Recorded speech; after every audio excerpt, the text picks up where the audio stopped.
All right, good afternoon. Okay, I'm Pete Ruinard. I'm also part of this strategy team. I'm from KZN Wildlife. I'm also the chairman of the KZN Elephant Management Working Group. I suppose, and hence my involvement in this process. I'll follow on from Johan's presentation. He spoke very broadly about the different stakeholders, and there was specific emphasis on communities. And the talk I'm going to give now is looking at that specific aspect and looking at a very particular group of individuals. There are a number of our protected areas, both private and state, that are land claimed, co-managed, call it what you like now, but they are owned community. And over the years and through the different consultation processes that we've all gone through over time, these people really haven't been consulted specifically and kind of have been a silent voice in this entire process. So this was identified through the workshop that was held as part of the strategy in HRP in May, and we were specifically asked to try and target dealing with these communal game reserve owners and getting their perspectives on the meaning of elephant, the value of elephant, call it what you want. So, as I said, we had a look at this, and because the tenure of game reserves is shifting, it's not necessarily just privately owned or state managed any longer, and as this shift takes place, so we're going to be dealing with a situation where we are faced with a greater number of protected areas that are either community owned or where there is greater communal input into how those protected areas are managed. And if you look at KZN specifically, there are 3 KZN wildlife reserves that are co-managed where elephant occur, and that's Itala, HRP, and Tembe Elephant Park, and 5 others that are privately managed. That's Munywana or Pinda for those that don't know it like that. Together, Private Game Reserve, Nambiti, Somkanda, and Mkuzi Falls. So it's a total at this stage of the game of 8 of those protected areas that are community owned. And those people that own or represent those trusts that own those protected areas were specifically identified to have a voice in this particular process. So the process that we followed was through the development of a task team, and I've listed the guys that were involved from KZN Wildlife in that task team together with myself. And the idea was to focus on the KZN Wildlife co-managed reserves first, given that it was obviously our own responsibility, and then to potentially move it out to include the other protected areas that are privately managed. And we developed a single presentation, all of those members, to try and capacitate the representatives of those community trusts and individuals who sit on those co-management committees of those 3 KZN wildlife reserves as a first step.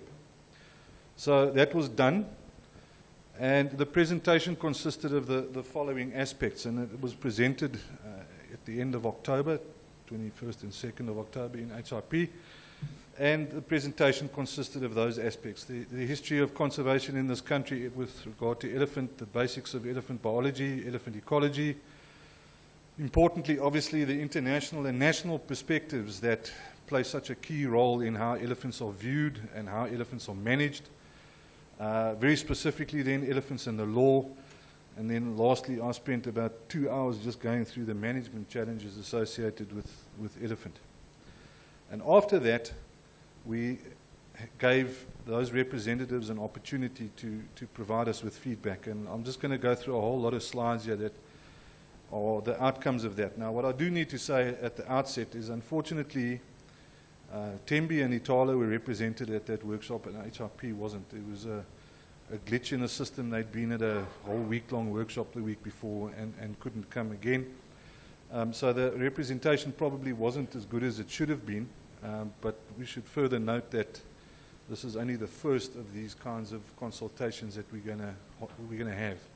There's certainly another one that's being looked at already at the beginning of next month, and based on that, we might decide on additional sessions with them again. So I'll go through the noteworthy outcomes. There were obviously a whole lot of things said, and I just pulled out what I thought were the sort of noteworthy ones to be raised here. The feelings like elephants can only be viewed and that nothing else can be done with them, but people felt that they wanted the use of elephants to be optimized.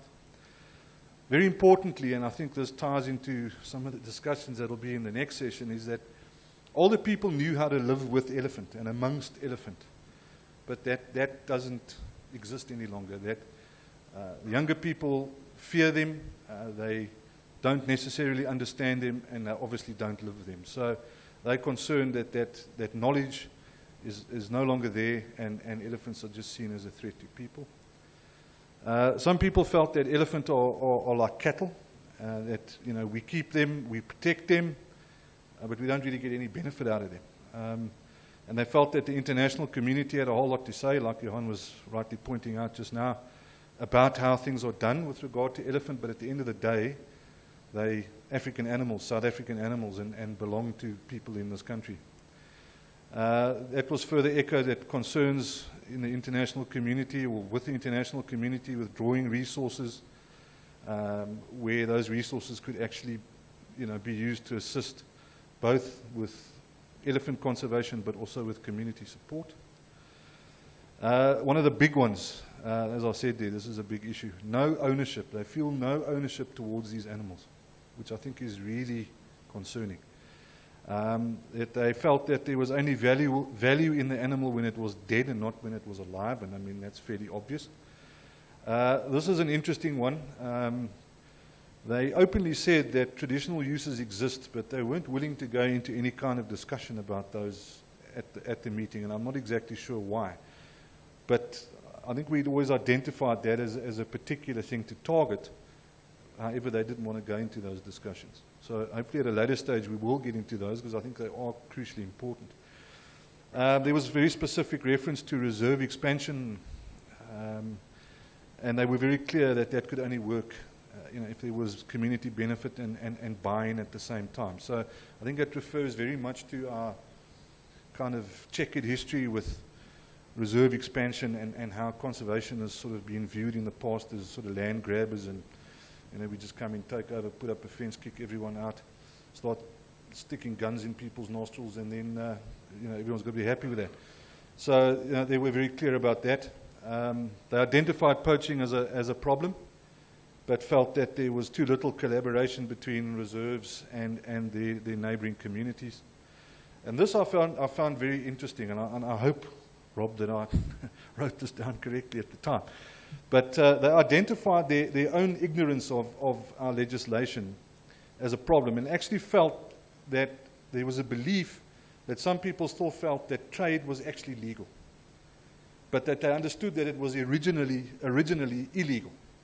So at the moment they still believe that it is legal because they haven't been correctly capacitated to understand the applicable legislation. So I found that particularly interesting. They understood that these are obviously iconic animals. They have occurred naturally on this continent, obviously forever and a day, and that these animals need to be respected, and that they wanted them to exist into the future. They felt that education on the particular species would engender communities towards elephant, but also provide global recognition for uniquely important animals such as those that occur in Tembe.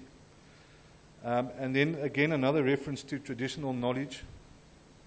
So consultation using traditional knowledge on the issue is good and important. So they were happy to say that, but they weren't happy to go any further on what exactly they were referring to when they mentioned that knowledge. There was a feeling again that international NGOs only assist with elephant projects, but again they should extend those projects to include assisting adjacent communities, as those communities play an important role in the animal protection. And then the last point, which I also found very interesting, was the issue around community-based environmental education, and that instead of conservation extending out into community areas and trying to educate out there was this feeling that we should let communities extend into our reserves in their own way, which I found quite an interesting point. I wasn't exactly sure what they were trying to get at, but I did think it was something with noting. So that's it. Thanks, guys.